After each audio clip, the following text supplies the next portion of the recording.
رادیوی فرهنگ گفتارهای خود را ادامه می‌دهد.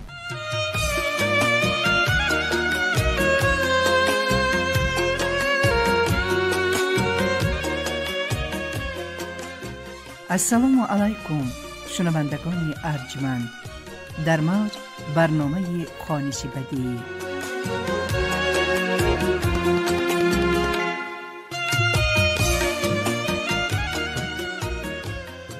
دوستان عزیز، مخلصان قصه و حکایه های دلنشین، اینک به توجه شما گفتار 20 از رمن تاریخی ادیب شناخته نویسنده خلقی تاجیکستان اورون کوهزاد هایجا. مرحمت گوش کنید.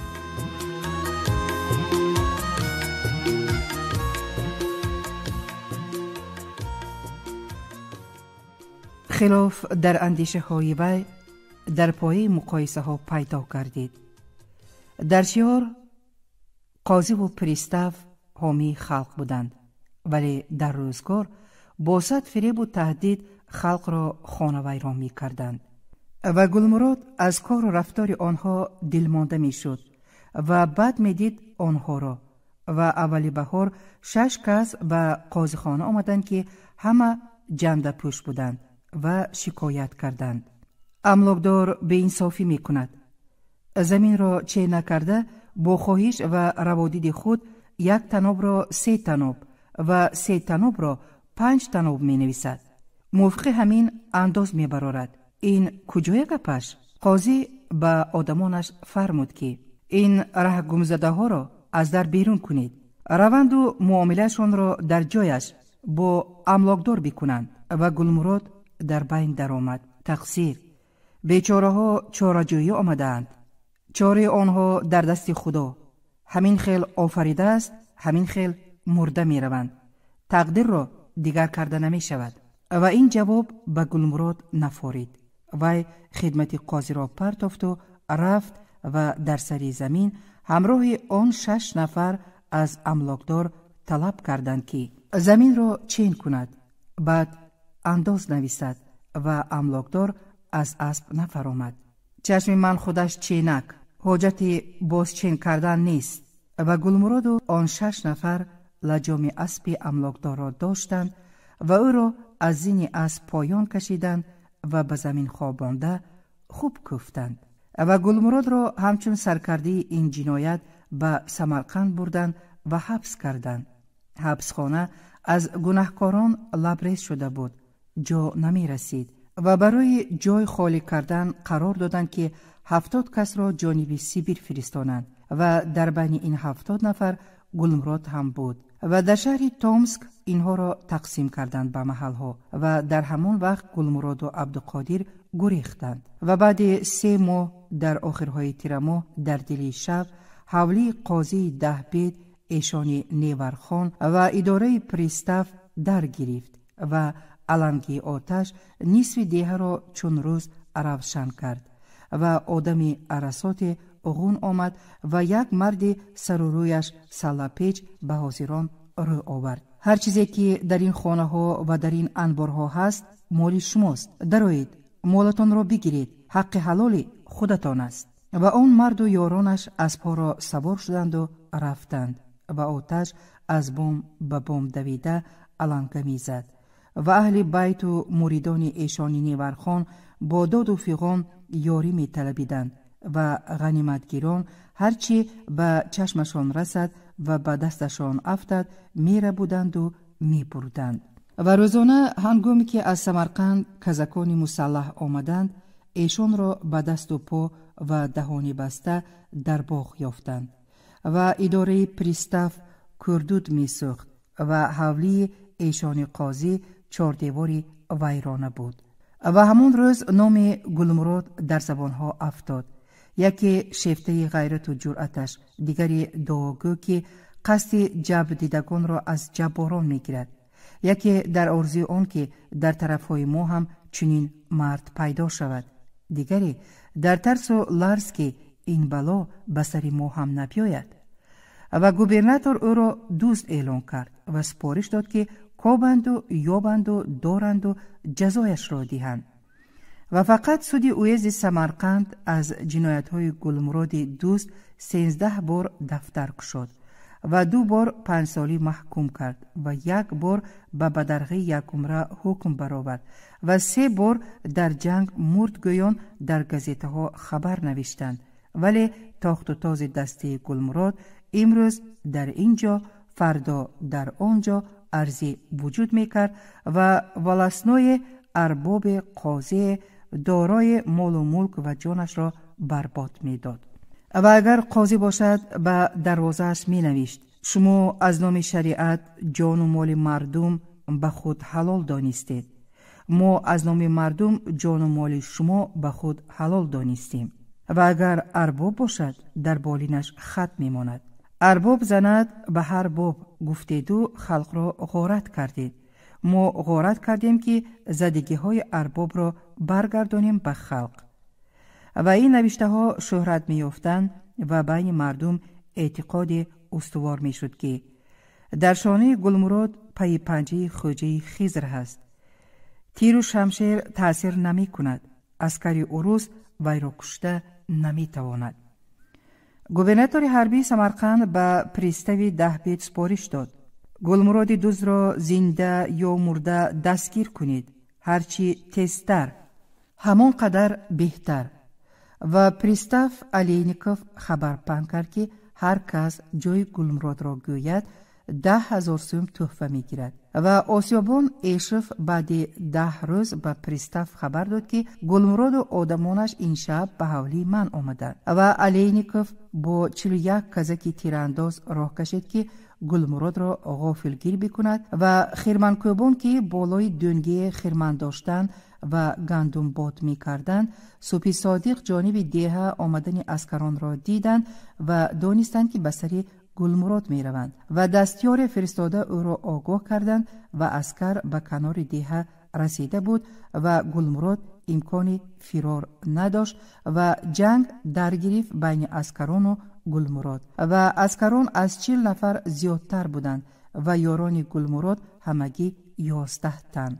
و جنگ 11 با 40 از دم صبح تا قیام آفتاب طول کشید و الینیکوف 9 کزک تلف داد و عقیب گشت و از یاران گلمرود 4 تایش را اسیر برد. و از یاران گلمرود بغیر از اسیر افتاده ها 3 نفر دیگر به شهادت رسیدند. و 4 یار گلمرود در 5 روز 35 نفر شد. و در ولایت سمرقند 3 دسته مسلح دیگر عمل میکرد که به نام گلمرود میگذشت. و گوبرناتور حربی به همه والست‌ها و اربابان دهات دستور فرستانید اهلانه و یک جای مبارزه برید. باید که در همه جا آدمانی با اعتماد داشته باشید، آدمانی که آمد و رفت شیکه ها را سر وقت خبر دهند. جایشان که معلوم شد فوراً ابلاغ کنید.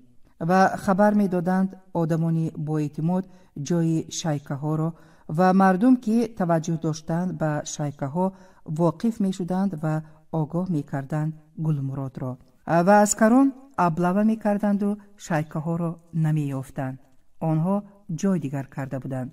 و گوبرناتور حربی به طریق عذر به گنرال گوبرناتور خطی محرمانه نوشت که گلمرود دوست هر غنیمتی که از منصبداران و داراها می گیرد به کمبغل و محتاجان بخش می کند. دل آنها را به دست آورده است. آنها با هر واسطه او را طرفداری می کنند. جایش را نمی گویند. در خانه و عاقل‌هایشان رست می کنند. از آمدن و نیت‌های ما پیشکی به او خبر می رسانند. به وی اسب و اسلحه می دهند. الحال یافتن، دستگیر کردن، نیست و نابود کردنش مشکل‌های زیادی دارد. و با یاری خبرکشا جای گلمرود را یافتند و دیه را محاصره کردند. کزک‌ها از بیرون دیه و یاران گلمرود از درون دیه آتش کشادند. و کماندیر کزک‌ها کازانسف دید که با قوه‌ای که دارد غالب آمده نمیتواند. به سمرقند چاپر فرستانید و سمرقند از پولک 4 30 نفر کزک به دستگیری آمد. تیرپرانی تنفس نداشت. کزک‌ها از شینک به شینک پیش می رفتند و دمی که از 2 طرف به حوالی ها در آمدن هجوم آنها آسانتر شد و با پاشنه 5 تیره در و دروازه را شکسته و دیوارهای پاخسه را کنده و افشانده پیش می رفتند و یاران گلمراد 7 تن تلف دادند و یک حولی را سنگر کردند که پاخسه دیوار بلندی داشت ولی سد شده نتوانست. کزک‌ها ترک کردند و از مجروحی که به دست افتاد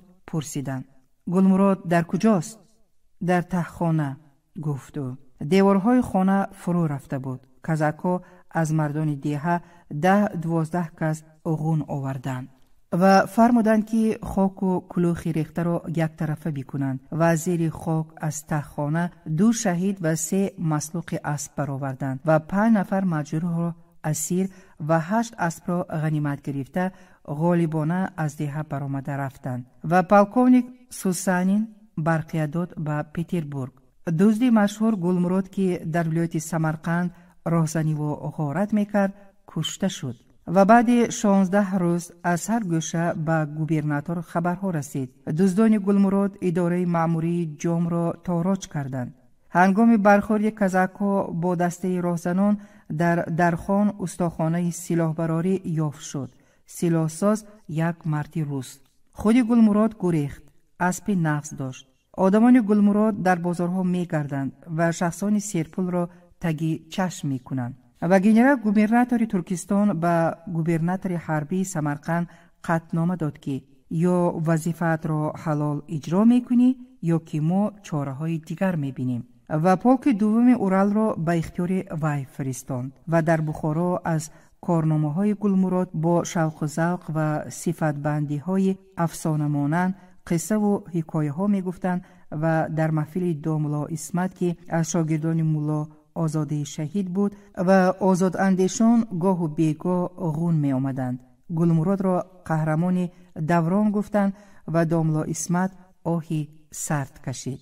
ظاهراً قهرمان می نماید بلکه به یک معنی قهرمان هم هست، لیکن قهرمانی عوامانه، قهرمانی بیخیردانه. طبع حاضران خیره شد به مثلی که آنها را کسی تحقیر کرده باشد و جوان لقمه داد. استاد گلمراد مرد میدان، کاش که به مانند وی در بخارا هم یافت می شد. به مرد میدان بودنش شک و شبهه نیست، اما مردی تبهکار، دل و نیت کارهای بزرگ ندارد. این که چند منصبدار را می کشد و غارت می کند یک خودنمایی عوامانه است. از این کارها به خلق فایده نی، ضرر می رسد. دیه ها خراب می شود، جان و مال مردم برباد می رود، یتیم و گدام می افزاید. اگر همین غیرت و همتش را عاقلانه به کار گیرد، آبرو و شهرتش را درست استفاده برد و لشکر آراسته داشته باشد و آبادی ملک و آسایش خلق از هدفهای اساسی اش شود، آنگاه قهرمان گوییم ارزنده و زیبنده است. وگرنه از این یک تازی ها منفعتی نیست، تلف بیهوده بسیار است. و پولک اورال که به سمرقند آمد در دیه جام جای گرفت و امیر بخارا به تشویش افتاد و قشبگی را که زبان روسی را اندکی میدانست همراه گرفت و به کاگان به سلام گماشته روسیه جناب کابلوکوف رفت و از جامه و شیرینی و میوه های پالیزی و جواهرات دستاویز امیرانه برد و قشبگی از زبان امیر عرضی گله آلود کرد. در نزد ما روسیه به مانند یک درخت عظمت و مستحکم است. ما در سایه همین درخت مسکن گرفته ایم. 2 دسته به همین درخت چسبیده ایم. روسیه آباد و مقتدر باشد، فیضش به ما می رسد. ما هم آباد و آسوده می شویم. ما به غور این معنی رسیده ایم، اما آوازه های به گوش می رسد که روسیه به جام عسکری زیادی آورده است. نیتی به بخارا لشکرکشی دارد. ما به این گپ ها باور نمی کنیم. ما خوب می دانیم که برای بخارا را گرفتن هیچ حاجتی نیست که روسیه لشکری بسیار آورد. بگذار گنرال گوبرناتور به دست یک کزک یک کاغذ فرستاند و گویند که از کدام شهر روسیه به ما جای می دهند. ما بیچون و چرا برآمده می رویم. بی جنگ و جدال امارت را می سپاریم به دستشان. ما یار جنگ روسیه نیستیم. کابلوکوف خنده ملیحی کرد. شما یاری وفادار ما هستید. ما به قدر یاران وفادار می رسیم. آن خیل گپ ها را دشمنان پهن می کنند. دشمنان ما و شما. باور نکنید به این آوازه ها.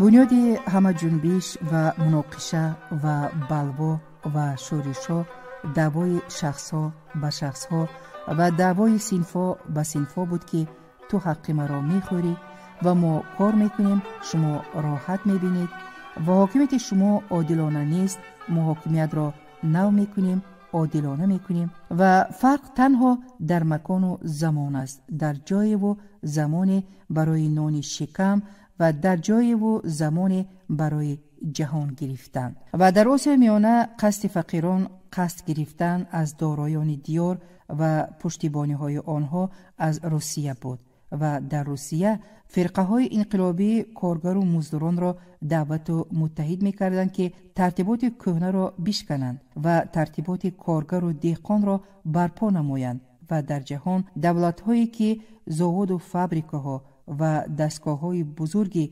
مالبراری و تکنیک روزافزون و اقتصاد پرقوت و سلاح‌های آتشفشان دورزن و لشکری با نظام داشتند، دعوای بزرگی و مقتدری می کردند و در تردد و تلاش بودند که مملکت‌های بیشتری را فرو برند و در این زمینه بین یکدیگر رقابت نانی و جانی را طرح می کشیدند.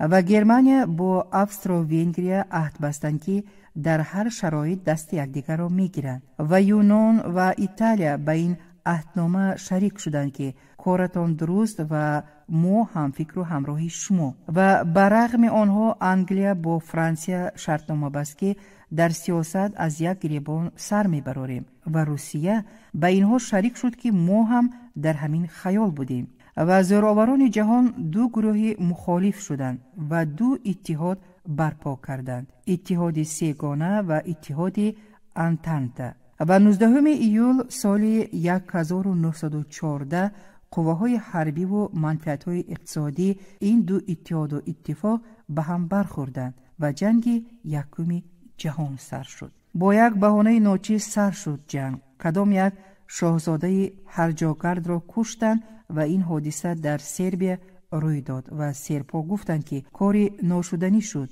ما خونبهایش را هرچی طلب کنید راضی هستیم که بدهیم. ولی دعواگران افسترو-ونگرها قبول نکردند، آماده جنگ شدند و شریکشان گرمانیا که تشکیل اتحاد تشبثی وی بود و از نو تقسیم کردن جهان را آرزو میکرد، آنها را افرادات که صلح نکنید، جنگ کنید، زیرا انتانته ناحق نصف کره زمین را مستملک کرد و حق و حقوق ما را نشناخت و ما باید قدرت نشان بدهیم و حق خود را با زور سلاح بگیریم. و افسترو-ونگرها با مقابل سرپا جنگ اعلان کرد و روسیه طرفدار سربیا شد و به میدان درآمد و گرمانیا طرف افسترو-ونگر را گرفت و با روسیه و فرانسه لشکر کشید و انگلیا برغم گرمانیا برخیست و یونان و ایتالیا به یاری گرمانیا کمر بستند و امریکا به مدد انتانته آمد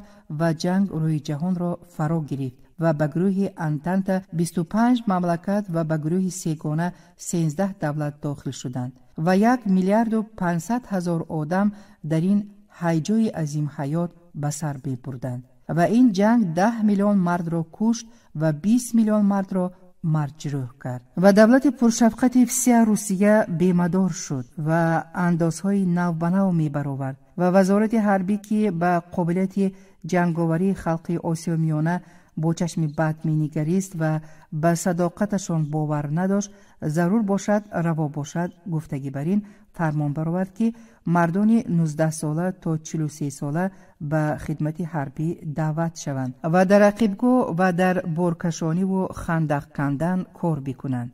و عزیز مراد آن فرمان را ترجمه کرده با ضمیمه‌اش به اویزدها و ولایت‌ها می‌فرستانید که تا فلان روز فلان قدر آدم جمع بیاورند و به فلان شهر، به فلان محل، به فلان وокزال بیارند و یا فرستانند. و به وزد خوجند سپارش بود که 8948 آدم بدهد برای فرند. و مردانی که پخته می‌کردند از این عهدهداری آزاد بودند و معرکه نامنویس کردن مردان و ترتیب دادن روی خط آنهایی که باید به فرند روند آغاز گرفت و بازار خصلت کهنه، رشوه دادن و رشوه خوردن و فریب و نیرنگ گرم شد. منصبداران اهل اولادشان را از این دخمسه خلاص کردند، بر روی خط داخل نشدند. آنها ایشانزاده ها حجت‌های قلبکی یافتند که با کشتکاری پخته مشغولند. داراها پول داده جان خویش و تبارشان را خریدند. حیله‌گران به واسطه طبیبان حرامخور و شاهدان مفتخور دلیل آوردند که به درد دل و شیطان لبی و دیق نفس و در جاگه میزیدن گرفتارند و برای خط در آمدند مردانی سربلند که گپی هر کس را نمیخوردند و مردانی زبانشان تیز و مردانی بی پول و بی پشت و پناه. و یک روزی گرم تابستان 500 جوانمرد و میانه سال به قلعه نو به در قاضیخانه آمدند و از قاضی و پریستاف طلب کردند که حرامکاری نکنید، آدمان را خالصانه برای خط گیرید، به پولدار و بی پول و به صاحبدار و بی صاحب جدا نکنید. ما از کار شما راضی نیستیم. و قاضی و پریستاف خود را کنار گرفتند و به سردار اویزد حواله کردند که روید دادتان را در همین جا گویید. ما یک آدمان خرد هرچی گویند همان را میکنیم. و مردان راه بازار چهارشنبه، راه اداره اویزد را پیش گرفتند و در راه از هر کوچه و پس کوچه آدمان برآمده با آنها همراه شدند و هنگامی که به اداره اویزد رسیدند انبوهشان از 7000 زیاد بود. بینای اداره را عسکران پاسبانی می کردند. 2 نفر در دم دروازه و 6-7 نفر در زین پایه و در درآمدگاه و 5-6 نفر در بالای بام. و رئیس اویزد در احاطه چند مأمور دیگر به ایوانچه آشانه دویم برآمد و کرنه پیش دهن گرفت و گفت: خدمت حربی کاری مجبوری است، اختیاری نیست. خواهید هم می روید، نخواهید هم می روید. بیهوده خودتان را عذاب ندهید و شهر را ناآرام نکنید. به خوبی برگردید و به خانه هایتان روید. از این غوغای شما هیچ مراد حاصل نمی شود. و از هر جای ازدحام صداها بلند شد: روی خط را نو کنید، خالصانه کنید. ما به خدمت مجبوری نمی رویم. ما با کسی جنگ نکرده ایم، به جنگ هم نمی رویم. آن روی خط را درانید، از نو بر روی خط گیرید. و رئیس اویزد آوازش را بلندتر کرد: مردم، به گپ هر خل اغواگر نروید. به زندگی با چشم کشاده نگرید. مصلحت همین که پراکنده شوید. خانه به خانه روید. از طلب‌هایی که اجرا نمی شود دست کشید. کاری دولت بازیچه نیست که در کوچه با بلوا حل بکنید. به خواست خدا و به خواست دولت تن دادن در کار. خانه به خانه روید. نمی رویم، به خانه هم نمی رویم، به جنگ هم نمی رویم. نروید، به خودتان جبر میکنید. نمی رویم، از آنهایی که به ما جبر کردن قصدمان را میگیریم. و انبوه آدمی دروازه را پخش کرد و از درون بینا فوج پلیس و عسکر بیرون دوید و تیر کشاد و ازدحام پاش خورد و در شهر حالت حربی جاری شد. و 700 مردی که از قسطقوس به مدد خوجندیان آمدند صبح روز دیگر به شهر رسیدند، ولی عسکر و پلیس راه ندادند که درون درآیند. و شورش خوجندیان را با ضرب تیر و تفنگ و کشتار سوختار خواباندند و در پیروی خوجندیان مردان شهرهای دیگر برخاستند. مردم ارگود شورش کردند. در سمرقند و در تاشکند اهالی به میدانها برآمده به ضد سیاست امپراتور اعظم شعارها بلند برداشتند.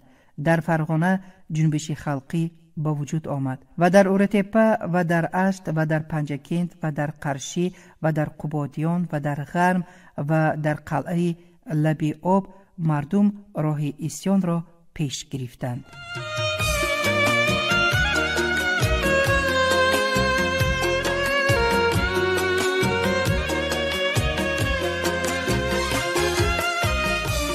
شما گفتار 20 را از رمن تاریخی ادبی شناخته نویسنده خلقی تاجیکستان اورون کوسار هیجا شنیدید.